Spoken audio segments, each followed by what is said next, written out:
Hello guys, welcome. Tingnan natin kung kaninong energy itong masasagap natin. So, be open-minded po, hindi po halos lahat makaka-resonate kaya piliin nyo na lamang. And thank you nga po pala sa mga nag-subscribe, lalo na sa mga bumabalik. Marami pong salamat. Give me the message. Kanino energy to? So, meron ka ditong the Chariot, Five of Swords, Knight of Pentacles. Give me the message. Kaninong energy to? Ayan. Wait lang, may tumalsik.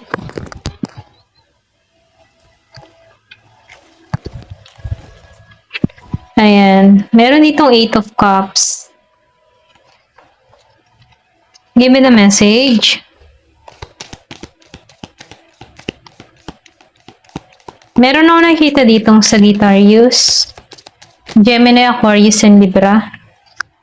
Scorpio, Cancer, and Pisces. Virgo, Capricorn, and Taurus. Ayan. So, nakikitaan ko dito, no? Meron ditong nahihirapan. Kumbaga, nahihirapan siya sa sitwasyon, okay? Meron tong kinakaharap na problema, pinansyal. Yung iba sa inyo, no, hindi halos lahat. And then, yung iba naman sa inyo, meron ditong ako nakikitang nag-away. Nagkaroon ng hidwaan, ganun, okay? Meron ka ditong kadiling na may tampo, hinanakit sa'yo, okay? So, meron ditong Sagittarius. So, nakikitaan ko dito, no? Yung bang tipo na meron kang hininakit sa tao mo, okay? Na kung saan, ano, meron tong mga, kumbaga, no? Meron dito nag-away about sa pera, okay? Ito lang nafe-feel ko. Kumbaga, maybe itong tao nito, kulang at kulang pa rin yung binibigay, sustento, mga ganyan. So, meron ditong nahihirapan sa sitwasyon. Ito lang nakikita ko dito. Feeling stuck, pero ganun pa man, no, minumukay dito sa tao nito na huwag magpa-stuck dito, okay? Kasi nakikita ko dito may blessing eh. Bagamat nahihirapan ka sa sitwasyon mo ngayon, merong parating na blessing. Ito lang yung mensahe. So, nakikita ko dito, meron ka dito kang kadiling na yung iba sa inyo, yung ba tipo na selfish, sarili niya lang yung iniisip, very controlling, ito lang yung nafe-feel ko. Hindi niya ginagampanan yung kanyang obligasyon, okay? Pwede rin nagpipiling binata, dalaga, ganun, okay? Pero ganun pa man, nakikitaan ko dito na yung pagbabago, magkakaroon ka dito ng balance, okay? Mapagtatagumpayan mo to. Ayan. So, nakikitaan ko rin dito, meron ditong umalis, okay? Meron ditong, yung ba tipo nagkaroon kayo ng separate way dito, okay? Nagkanya-kanya kayo. Pero ganun pa man, yung bang tipong kahit kayo nagkanya-kanya dito, marami kang kayang i-offer. Ito lang yung nakikita ko. So, nakikita ko dito may distance eh. Ito yung naging dahilan, may distance, okay? Kaya maybe dito, hindi kayo magkasundo kasi malayo kayo sa bawat isa. Ito lang yung nakikita ko. Or pwede rin sabihin na meron ka ditong kadiling na nasa ibang bansa pero hindi nagbibigay ng sustento, okay? Ito lang yung nakikita ko dito. Ayan. Pwede rin meron siyang pinagkakagastusan doon or pwede rin sabihin na malinggit ang sahod, okay? So, nakita ko dito, hindi sapat yung kinikita. Ayan. So, pero ganun pa man, nakikita ko rin dito na makakaraos tong tao na to, okay? Or pwede rin sabihin, kung ikaw man dito yung nahihirapan sa sitwasyon, parang ibinigay na sa'yo lahat ng obligasyon, no? So, nakikita ko dito, makakaraos ka dito. Minumungkahi dito, wag kang susuko, okay? Kasi nakikita ko dito na patungo ka sa stability, okay? Dahil ito yung naghihintay tagumpay. Ginagabayan ka para magtagumpay dito. So, nakikita ko rin dito yung iba sa inyo. Ikaw yung tipo ng tao na mapagmahal, Yung iba, ito lang nafe-feel ko. Meron ditong tao na binigay niya ng lahat pero inalisan pa rin siya dito. Ito lang yung nakikita ko. Scorpio, Cancer, and Pisces. So, yung bang tipo na kahit anong gawin mo, inalisan ka pa rin ito, okay? May mga tanong ka sa sarili mo, ano pa bang kulang? Mga ganyan. Ito lang yung nakikita ko. Give me the message. Ano pa yung mensahe? Yung iba sa inyo meron dito nasa ibang bansa. Or pwede rin ikaw yung nasa ibang bansa. Pero ganun pa man, nakikita ko dito, meron ditong manunuyo sa'yo. Yung iba sa inyo, okay?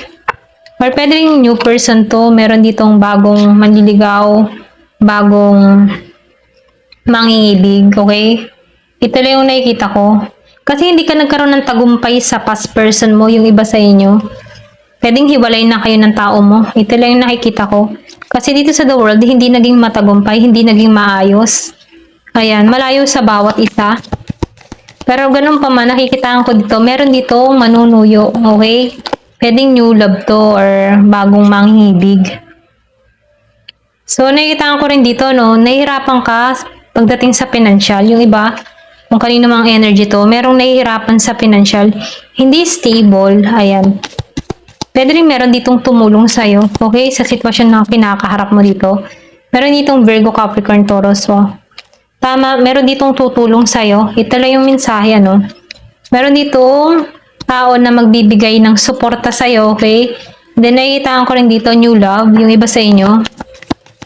Ikaw man ay Virgo, Capricorn, Taurus, ano, meron papasok sa yung tao na Scorpio, Cancer, and Pisces. Na kung saan, ano, itong tao na ito ay 100% na magbibigay ng tulong or pwede rin sabihin, magmamahal sa'yo, no? Ito lang yung nakikita ko, new love. Give me the message. Ano pa yung mensahe? Kasi nakikita ko dito hindi ka naging ano eh. Hindi ka naging mapalad sa past person mo kung meron kang past person, no.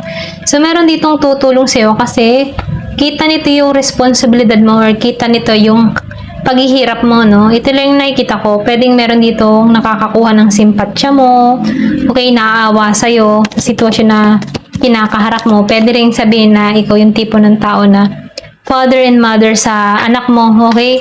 Kahit kung meron ditong papasok sa'yo, tutulong. O, nakikita ko rin dito, no? Matalino to. Ito lang nakikitaan ko. Matalino to. Meron na rin to. Ito lang nakikita ko. Kaya nitong magbigay ng tulong or offer sa'yo. Ito lang yung nakifeel ko. Meron ditong Gemini, Aquarius, and Libra. Or pwede rin energy mo to, no? Kumbaga, kahit marami kang responsibilidad, andun yung talino mo, okay? Yung fighting spirit mo, hindi ka madaling sumuko, lalong-lalo na sa hamon ng buhay. Kahit alam mo yung responsibilidad mo, o kahit nahirapan ka sa sitwasyon, yung fighting spirit mo dito yung nagpapatuloy sa'yo. Ito lang yung nakikita ko. So, meron ka dito na, ayan, the Emperor. Kasi alam mo yung yung obligasyon mo eh.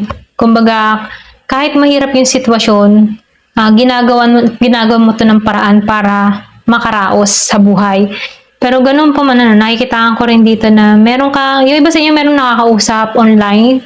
Ito lang nakikita ko, itong tao nito ay Aries. Yung iba sa inyo, no, hindi halos lahat. Siya yung tipo ng tao na stable na to. Meron to sa buhay. Pwedeng ibang lahi to. Ito lang nakikita ko sa iba, no, hindi halos lahat. So, itong tao nito ay yung bang tipo na father, parang fatherhood, okay? Kumbaga, ideal husband, ideal wife, mga ganun, ideal husband and ideal wife. Kumbaga, mabuti siyang, kung siya magiging magulang, mabuti siyang ama, mabuti siyang ina, okay? Kumbaga, ginagawa niya yung responsibilidad bilang isang magulang para sa kanyang mga anak, ganun yung energy. So, nakikitaan ko rin dito na pwedeng nakakausap mo to through online or napagsasabihan mo to, napagkukwentuhan mo to ng mga bagay-bagay na nangyayari sa'yo. So, itong tao na ito ay handang tumulong, okay, sa sitwasyon mo.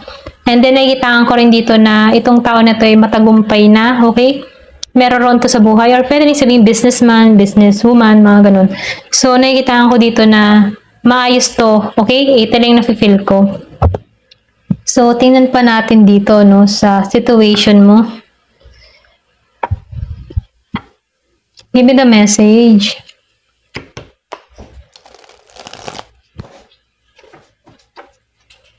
Give me the message.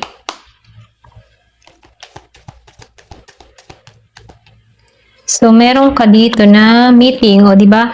Meron ditong meeting. Yung iba sa inyo, meron ditong mga plano, meron ditong pag-uusapan kayo, or meron ditong i-offer sa'yo, okay? Pwede rin may business proposal dun sa iba na makakatulong sa sitwasyon mo. Ayan. Give me the message. Pero ganun pa man, nakikita ko rin dito na may takot ka, okay?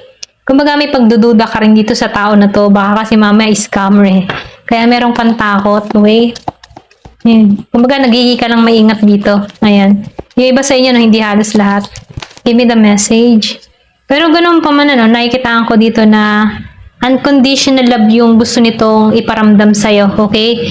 Kumbaga, totoo yung kanyang hangarin dito. Totoo yung kanyang gustong mangyari dito, okay? So, itong tao nito, totoo. Ayan. Kaya lang, ikaw may takot ka. Pwede rin takot ka kasi baka mamaya budol-budol lang to or scammer lang to. Okay? Kasi, nag-iingat ka lang dito. Pero nafe-feel ko dito, pag-uusapan ka dito. Okay? Meron ditong pinag-uusapan. Ayan. So, meron ako nakikita dito bibili ng bahay. Okay? Kumbaga, may paglipat ng lugar. Or pwedeng sabihin, meron ditong movement, okay? Meron ditong travel or pwede rin ibili ka nito ng bahay, mga ganun ba? So, gusto nito yung meron kayong pagsasama, physical na nagsasama. Ayan, give me more information. Ano pa yung mensahe?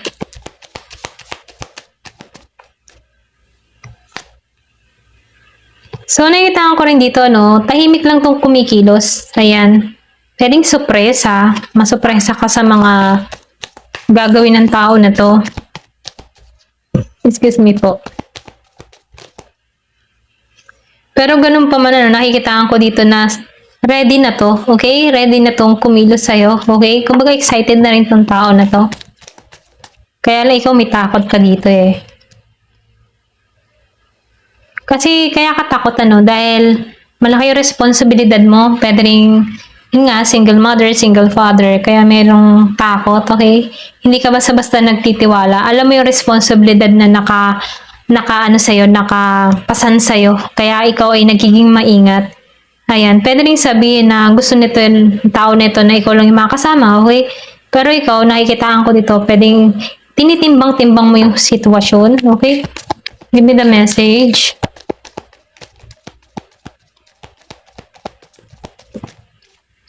So, nakitaan ko rin dito, mag-uusap kayo ng tao nito, okay? Gusto nito ay yung bang tipo na nasa pareho kayong pahina. Ang ganun ba? Yung bang tipo na gusto niya yung, halimbawa, mag-uusap kayo, plano ng buhay-buhay para sa hinaharap niyong dalawa, ganyan. Pero nakikitaan ko dito na gusto nito yung mas malalim pa. Kumbaga, ayaw nito nito na lulukuhin siya. Ganun, okay? Gusto niya, pareho kayo ng mindset, ganyan. Ito lang nakikita ko dito, So, itong tao nito, proposal lang gusto, okay? So, nakikita ko dito, commitment talaga ang gusto ng tao nito, okay? Ito lang nafe-feel ko. So, yung iba sa inyo, meron ka ditong tao talaga na gusto ay commitment sa'yo. Kumaga, kasal talaga, okay? So, gusto nito yung mas malalim. Merong paglipat ng lugar or pwede rin sabihin, isasama ka nito sa lugar niya or pwede rin sa bansa niya, okay? Kung meron ka man ditong nakakausap na tao, foreigner, mga ganyan. So, nafe-feel ko dito meron kang nakakausap yung iba sa inyo, Hindi halos lahat sa part na to, kaya piliin nyo na lamang. Kasi nakikitaan ko dito, may takot ka baka kasi mamaya, di ba, nag-iingat ka lang. Kaya marami kang gumugulo sa isipan mo. Parang inisip mo, totoo na ba to? Okay, kinakabakabahan ka na dito. Okay, ito lang yung nafe-feel ko sa'yo. Ayan, give me the message. Last. So, nakikitaan ko dito, proposal. Okay, may ikakasal. So, itong tao nito yung seryoso. Kasal talagang, okay? Long-term relationship po, di ba? Kasal. Ramdam ko kasal. Ayan, lumabas nga, ikakasal. Ayan, ito lang yung nakikita ko. So, congrats sa'yo, Itong tao nito ay talagang napatibok mo yung puso nito, okay? Maybe itong tao nito ay naaawa sa sitwasyon mo. Kumbaga, gusto nito makatulong sa'yo, okay? Gusto nito bigyan ka ng maganda at maayos na buhay, okay? Kasi kita nito or ramdam ng tao nito yung pagod mo or yung mga na-experience mo. Kaya itong tao nito, gusto nito na magkaroon ka ng maganda at masayang buhay. Ito rin nafe-feel ko, kumbaga gusto nitong makasama ka. Ayan, I think new person to, kung may nakakausap ka online. Tapos ka sa nakaraan mo, okay? Ito rin yung biyaya sa'yo. Ayan, ito lang yung nakikita ko, Thank you for watching. Love and peace.